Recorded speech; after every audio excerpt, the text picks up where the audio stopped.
This is the talk show that takes a no-holds-barred approach to politics, where truth and integrity are the standard and the Constitution honored.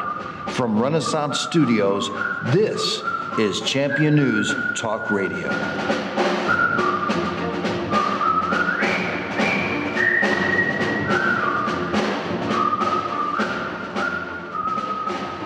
Good morning and welcome to another great edition of Champion News Talk Radio, brought to you by championnews.net, your choice for the conservative voice. And happy May.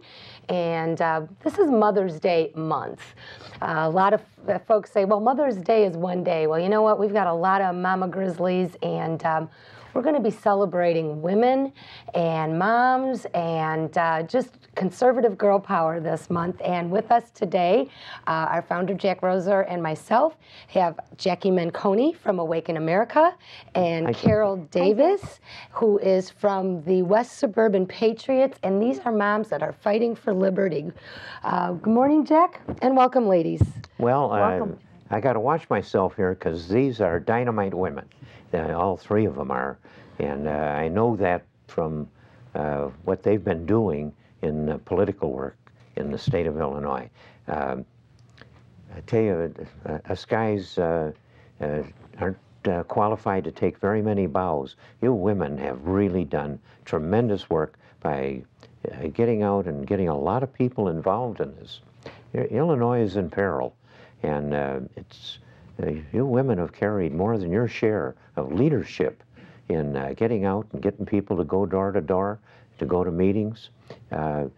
I think we've got a dynamite team going in the state of Illinois, and I think we're going to win this election. Absolutely. Our motto is 6 + 6 - 1. That's 6 in the House, and that's 6 in the Senate, downstate in Illinois, that is. And the -1, we got to get rid of that guy, Madigan. He's a madcap guy that's run this for 42 years. Mr. Madigan, thank you. You own this problem. Well, you know what? 67% of this American populist Tea Party movement are women.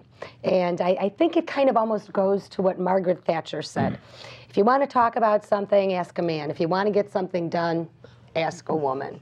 So, ladies, you've taken action, both of you. I'm going to ask both of you the same question. And Cheryl, to you first. What got you involved in this movement? Well, I wasn't really politically active. I paid attention, but I think what really got me was the Rick Santelli rant, and that was the kind of the shot heard around the country. And I started going to rallies, met two terrific ladies, Bobby Maziar and Cheryl Sommers, and we started looking for a Tea Party group to get involved in. And we were finding people holding rallies, but we weren't really finding groups that were bringing in speakers and educating people. So in January of You've got a background in education, organizing, that is. Right, yeah, my background is in publishing, and I've run production and design departments in publishing companies. So I'm kind of an organizer. Yeah. Okay, so you were going to Tea Party rallies, but you didn't. The rallies were not enough. That was kind of like the entry level, and you figured something else had to be done with this energy. Right, and I found there were other people that were hungry for the same thing I was. Let's learn more about this stuff. Let's find experts who can inform us. There was plenty to find on the internet, but I'm kind of a people person, and I thought, well, you could sit there in your office and read things on the internet all day, but let's get one expert in where you can interact with them, ask them questions, and really dig into the subject. So in January 2010, we started West Suburban Patriots. Okay. And we started with 25 people. And now we have between 150 and 170 attending every meeting. You're building up my pressure. Wow. Who was the expert you brought in? The first expert we had was on illegal immigration, and that was Rosanna Polito. Okay, I know Rosanna. Yeah, and since we've had a lot of really great speakers, so and we ask our members to tell us, hey, who do you want to hear? What subjects do you want to hear about? And so, in fact, our meetings are like clockwork the second Saturday of every month from 9 a.m. to 11 a.m. at Wheaton Bowl Banquet Room. And so we will be having our next meeting on May 12th.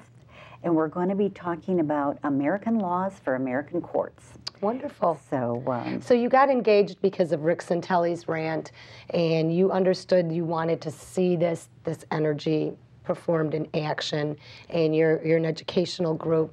Now, Jackie, to you. No. Let's stick with her a little longer. Okay. Are you the one that brought together all those people that went into Mike Madigan's district and descended on, what was it, 80 precincts? Yes, well, along with a lot of wonderful friends, some that I didn't even know before we started, but I got to know after we did the project. It was called the Team 200 Project. And thanks. Mr. Madigan, worry. These ladies are after you. You're going to have to pay. We put him on notice, and thanks to good people who encouraged us and supported us in that effort, we learned a lot. And in fact, one of Michael Madigan's teammates, I don't know exactly who it was, but came into the polling place where I was working on primary day and asked me what this is all about. And I just looked him in the eye and I said, we're training for future endeavors. Scaring them. Well, I'd like to talk more about that. Sure. But now, Jackie, what got you involved in this? Well, I retired in '09, and so I had a little time on my hands, and I decided to fly down to D.C. on 9/12. I wanted to witness this movement that was taking over You went our to country. Washington on that rally? Yes, I did. All That big by rally down herself. there? Yep, I just got on a plane and flew down there because I wanted to see what it was all about. You From got that guts. day, from that day forward, I came home and decided that the government was getting way too big, and it was taking my country away from we the people. So I looked for an outlet so I could start working actively to stop it if I could. And I found the Great Awakening, Awakening America. Started working with Carol Ann, who happens to be the founder of the organization. And we progressed from that point on, from '09 until today, moving forward with our agendas, a long list of them. Interestingly, my own question is, where did you get all of the values that you focused on that are so characteristic of the Tea Party people? I gave a speech back in October at TCON. TCON. Yeah, and I did raise the call to go from values to victory. And boy, that resonated with Tea Party people.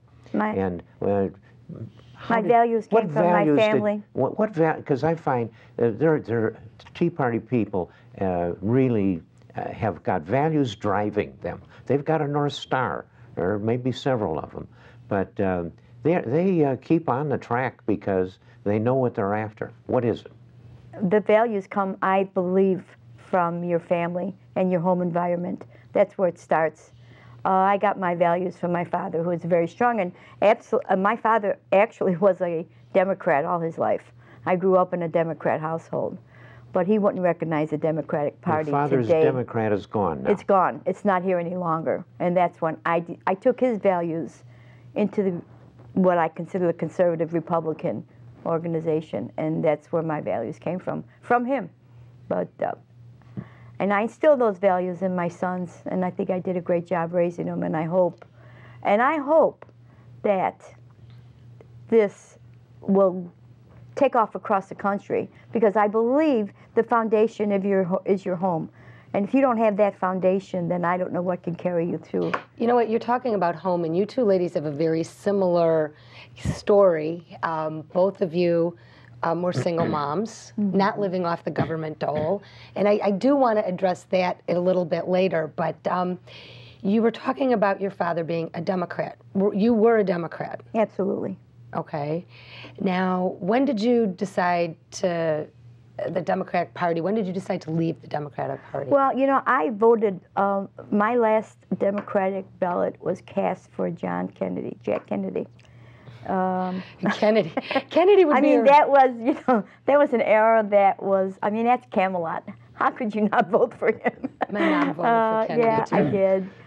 But it slowly cute. dawned on me that we were turning into what I considered a nanny country, and you know, I didn't have the hindsight that I have today. I didn't say to myself, you know, we can't afford this. What I said to myself is, I believe in hard work and pay your own way and do your own thing. And that's the family. You said that right up that's in the the family beginning. values. You know, it struck me with this president we're stuck with and the Obama plan. He wants to be our daddy and our mama and our physician, and he wants to replace the family with the government. Well, we're going Ain't to gonna work. replace Obama when we come back after the break.